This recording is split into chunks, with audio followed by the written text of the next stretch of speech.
Olá, meninos e meninas! Pode me ensinar?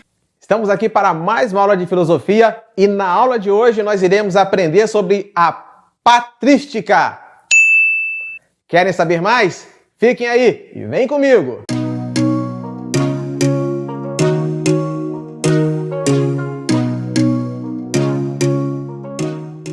É isso aí, meninos e meninas, estamos aqui para mais uma aula de filosofia e na nossa aula de hoje nós iremos falar sobre a patrística. É isso mesmo, patrística, que é um assunto muito pertinente à filosofia, ou melhor, à área de filosofia. A patrística, ela compreende o período que engloba a filosofia medieval. Nós estudamos anteriormente o chamado período da filosofia antiga. A filosofia antiga que englobou aí o que nós já estudamos, os pré-socráticos, os socráticos, que englobou também aí os clássicos como Sócrates, Platão e Aristóteles. Pegamos também o período helenístico, que faz parte aí da filosofia antiga, e falamos também dos filósofos latinos ou greco-romanos, que engloba aí esse período aí da filosofia antiga.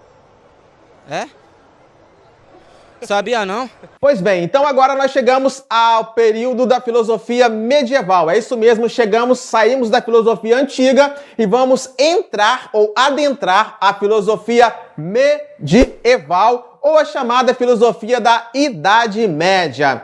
E a filosofia medieval, ela se divide em dois períodos, o período patrístico, é isso mesmo, o período da patrística, e também o período da escolástica, que nós estudaremos mais à frente. Por enquanto, nós vamos abordar então a patrística que é uma filosofia que foi do século II ao século VIII da nossa era, ou DC, que significa depois de Cristo. Anota aí. A patrística compreende aquele período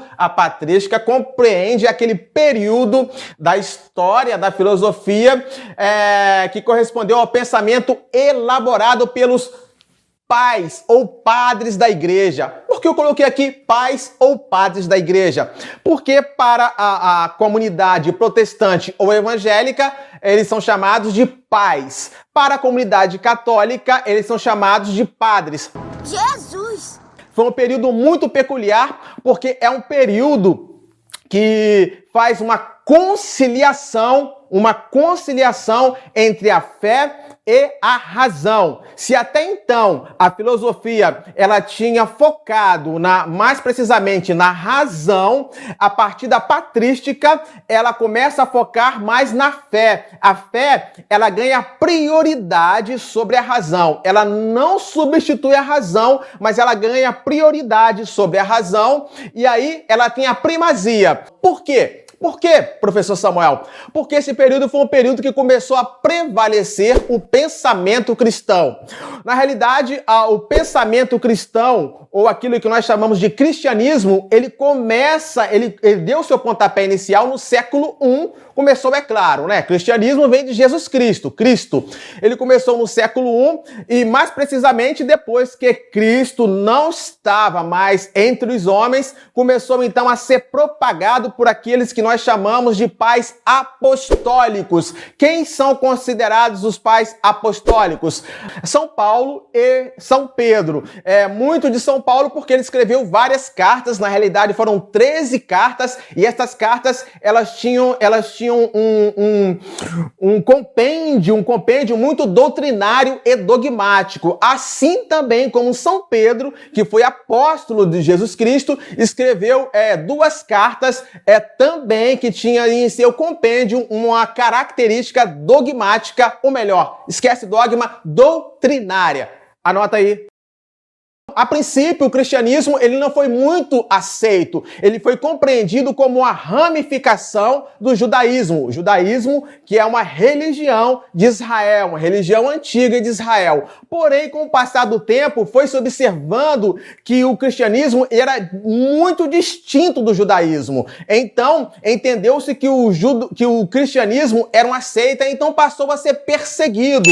Porém, com essa perseguição, o cristianismo foi crescendo crescendo. É até interessante isso, porque com a perseguição aos cristãos, ao invés disso abalá-los, isso fez com que eles crescessem e foram evoluindo. E isso cooperou para, digamos, a conversão de um certo imperador. Isso cooperou para que muitas e muitas pessoas de influência na sociedade também se convertessem ao cristianismo, e cooperou e acabou caindo nisso aqui, na patrística, porque para que fosse elaborado com tantas pessoas se convertendo ao cristianismo, e principalmente alguém do Estado se convertendo ao cristianismo, essas situações aí, essa situação cooperou para que fosse elaborado um pensamento que adequasse o cristianismo, que era considerado até então pagão, no caso aí, a filosofia, ou ao racional, ou a razão, porque naquele período a filosofia ainda era muito proeminente dentro da sociedade. Pois é, a patrística, ela surge marcando aí a transição da antiguidade, daquilo que nós chamamos da antiguidade,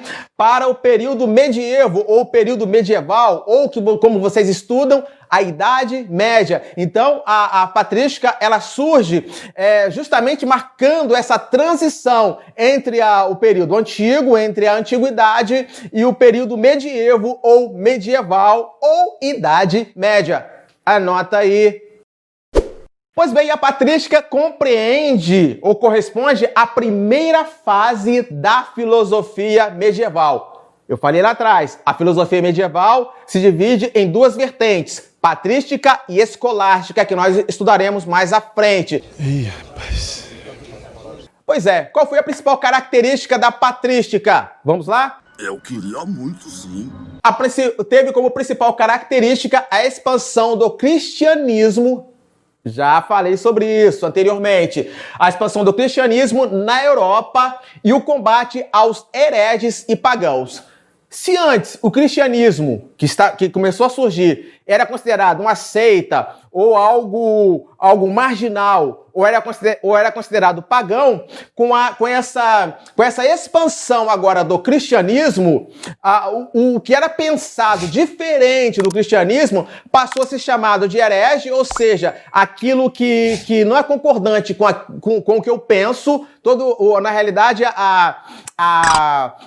a etimologia dessa palavra está mais naquele que pensa diferente de mim, mas isso passou a ser associado àquele que é um religioso diferente da minha religião. Então, vejam vocês que à medida que vão se passando os tempos, as palavras vão tendo outras conotações. Então, essa expansão do cristianismo, com essa expansão do cristianismo, a patrística surge justamente para combater os hereges, que eu já expliquei, e os pagãos. Quem é o pagão? O pagão é aquele que não é batizado. Então, toda aquela pessoa, como no cristianismo, existe-se o hábito ou a ordenança, segundo o que acredita o cristão, de todo cristão ele ser batizado na água, ou ir às águas, como muitos dizem, todo aquele que não é batizado é considerado, então, um pagão. Então, a patrística ela surge para combater os agora considerados por eles hereges e pagãos. Eu acho que sou o santo. Então, como eu falei anteriormente, a patrística ela buscou conciliar a fé divina com a razão. Pois dentro desse pensamento aí, nós temos dois pais ou padres da igreja. Na realidade, esses pais ou padres da igreja, eles são importantes porque eles ajudaram a definir o pensamento cristão, ajudaram a ordenar o pensamento cristão e contribuíram para o surgimento da teologia. É isso mesmo. A patrística ela foi marcada por dois padres ou pais apologistas como Tertuliano e Justino. Tertuliano e Justino. É isso mesmo. Se nós começamos lá atrás com os pais apostólicos Pedro e Paulo, andamos 2 séculos, no século II, mais ou menos, século II, e chegamos a Tertuliano e Justino, que foram importantíssimos para o pensamento cristão ou para a construção da teologia cristã. E isso aí também acaba englobando a filosofia. O que aconteceu aqui foi que como eles buscavam a conciliação entre a fé e a razão, houve um embate aqui, ou diferenças de ideias, como sempre há em toda a linha de pensamento. O Tertuliano, ele não aceitava essa junção entre a filosofia grega e o pensamento cristão. Ele não aceitava, dizia que a filosofia grega era pagã e, por isso, inaceitável adequá-la ao pensamento cristão.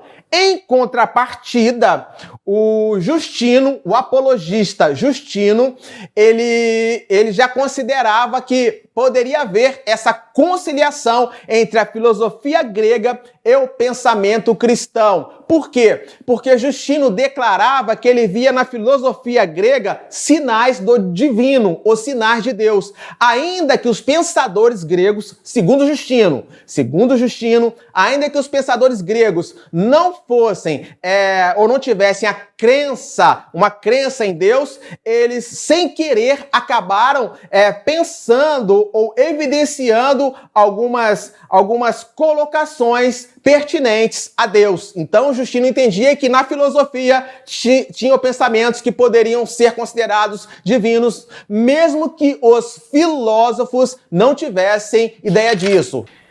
E daí, como eu falei lá atrás, a patrística marca o início da teologia cristã. É isso mesmo, a partir do pensamento patrístico surge-se então a teologia cristã. A patrística ela foi muito influenciada por Platão. Muita coisa que Platão pensou foi adequada para a construção do pensamento patrístico, principalmente com o seu principal pensador, Agostinho de Hipona, que depois foi canonizado como Santo Agostinho. Para uma próxima aula eu irei falar precisamente desse filósofo e teólogo chamado Agostinho de Hipona. Então a patrística ela foi influenciada pelo pensamento de Platão, mais precisamente pelo neoplatonismo. Lembra que nós estudamos anteriormente sobre o neoplatonismo, que eu falei que ele tinha cooperado muito para o que viria depois,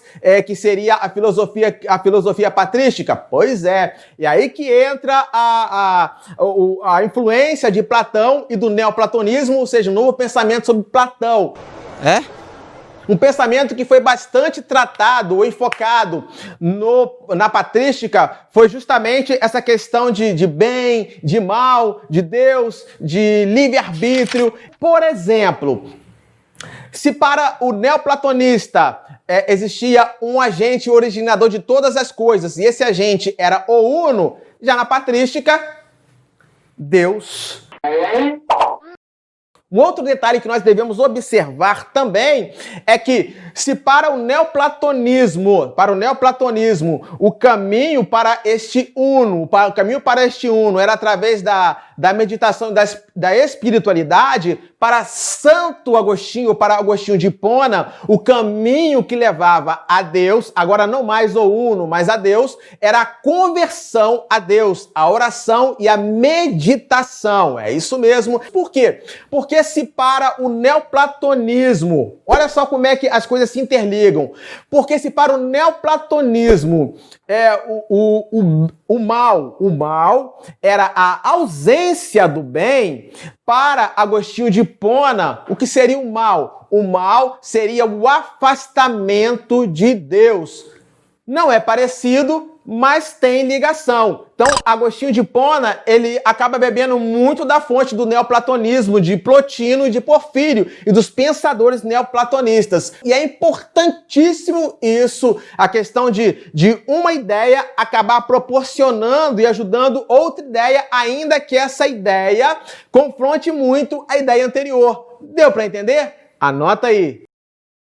E aí, gostaram da aula de hoje? Então dá aquele like maroto aí na nossa aula, se inscreve no nosso canal e não esqueça de ativar o sininho para receber as notificações assim que um novo vídeo, uma nova aula for postada aqui no YouTube. E para finalizar, eu deixo uma frase muito bonita e importante do filósofo e teólogo Agostinho de Hipona. Creio para que possa entender. Creio para que possa entender justamente isso. Esse pensamento de que a fé, o crer, ele tem primazia sobre a razão. Então, creio para que eu possa, pela minha razão, entender. E assim nós encerramos a nossa aula de hoje. Tenham todos uma ótima semana. Fiquem todos com Deus, queridos. E não esqueçam, filosofia na veia. Até a próxima!